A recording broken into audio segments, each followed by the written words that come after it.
for Season 5. I cannot describe the hatred that surrounds Volume 5. To many fans, this was the one volume that destroyed RWBY, and developed YouTube channels that do nothing but bash RWBY. I'm serious, if you type RWBY Volume 5, you'll see nothing but rants and reviews rambling on how much this volume sucks. People are so irritable about this volume to the point where it's almost comical. Everyone says the same exact thing. They ruined Cinder's character. Oh, it makes me so mad, it makes me so mad. They forgot that Blake has night vision. Oh, it makes me so mad, it makes me so mad, it makes me so mad. They do nothing with Salem. Oh, it makes me so mad, it makes me so mad, it makes me so mad. The action scenes suck. Oh, it makes me so mad, it makes me so mad, it makes me so mad. And there's scenes of people sitting and talking. Sitting and talking! You're getting me? Boy, are you bugging me, man? I'm gonna nail. I'm getting bugged now. Whoa, man. And you can probably guess I wasn't very excited to see this one, but I sat down and put it on. And I'll tell you that I kinda like this one. Yeah, I can't believe those words are coming out of my mouth. I like this one just as much as the other volumes. I do admit that there's some mistakes and problems, but I still think there's a lot of strong scenes in this volume.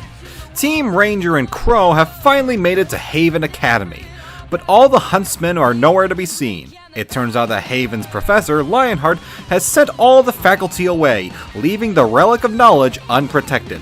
Crow reveals that the current Spring Maiden has been kidnapped by bandits, led by his sister Raven, otherwise known as Yang's mother. Oscar appears and joins the group. Everyone is surprised to see that their mentor is actually still alive. Crow decides to round up his fellow huntsmen to help in preparation for an attack on the bandits, but all of them are also missing. Ozpin decides to train Team Ranger and to update their fighting styles and abilities. Meanwhile, Weiss gets captured by Raven. Thankfully, she's saved by Yang, and both girls are sent to Minstrel where Crow and Ranger are. It is revealed that Lionheart is in cahoots with Salem, who is planning an attack on Haven with the help from the bandits and the White Fang. Their plans are found out by Blake and her family. They try to recruit the Faunus of Menagerie to help prevent the attack. Blake is also trying to get her childhood friend Ilya out of the White Fang, but things get complicated when Adam Taurus orders Ilya to capture Blake and kill her family. Of course, secrets are revealed, betrayals happen, fights occur, and tearful reunions are held. Now I'm going to defend some of the criticism that this volume has received. People complain that Cinder completely ignores RWBY during the final battle, despite wanting revenge. But it was revealed in the last two volumes that she was vulnerable to RWBY's Silver Eye attack, and it's made clear that she wants the Spring Maiden's powers to make herself stronger than her arch-enemy and to quench her lust for power.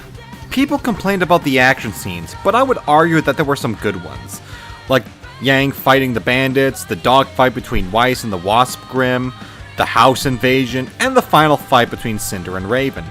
But I do agree that the battle in the courtroom sucked. But let's be fair, these animators were still getting their feet wet with the new animation software. And now they're expected to create a full-on action scene with multiple characters? Yeah, that's going to be a challenge, and there's going to be mistakes. About all the consistencies that were present in this volume. But the previous volumes had inconsistencies, and no one complained about that. Don't believe me? Here's an example. I certainly wonder why witnesses reported seeing robots and rose petals in a dance club some time ago.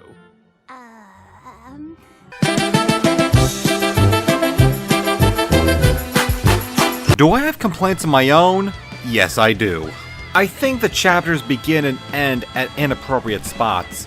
I mean, one chapter would end in the middle of an intense action scene, leaving you at the edge of your seat till the next episode, but when the next episode starts, it's somewhere else, killing the tension you once had. I was hoping that Lionheart gets a redemption arc, but no, he just becomes the villain because he's afraid. Now I can finally talk about the good stuff, which, like the rest of the volumes, are really, really good. Primary conflict in this volume is Yang and her mother Raven. we see the intense rivalry between both characters and how their philosophies rival their own. But we also see the tragedy by knowing that deep down they just want to be a family again. Barbara Dunkelman delivers a chilling performance. You really feel the anger and emotional pain coming from Yang here. No one blamed her for anything. If she had just talked to us, she would have known that. How could I be there for her if she doesn't let me? What if I needed her here for me? Speaking of emotional, the reunion scenes are pitch perfect. There's very little dialogue, and it just lets the emotions sink in. Even though a lot of people hate this, but I love the dinner scene. I love seeing these characters talk to each other and reflect how much they changed since the past. So why do I defend Volume 5? Well, to put it simply, I sat through films like Fireworks, Crimes of Grindelwald, the entire Godzilla anime trilogy, and 2 Equestria Girls specials. To me, those are much more uncomfortable, annoying, and toxic than anything that this volume threw at me. A lot of people have different things that get under their skin, and this volume was the one that crossed the line for them. But to me, it didn't go that far. If you are one of those people who actually like Volume 5, that's fine. You can like what you like. If you have problems with Volume 5 like everyone else, that's fine too. Just don't bully other people who think otherwise. In conclusion, yes, RWBY Volume 5 is a flawed entry in the series. But in the grand scheme of entertainment and media itself, I have seen a lot worse.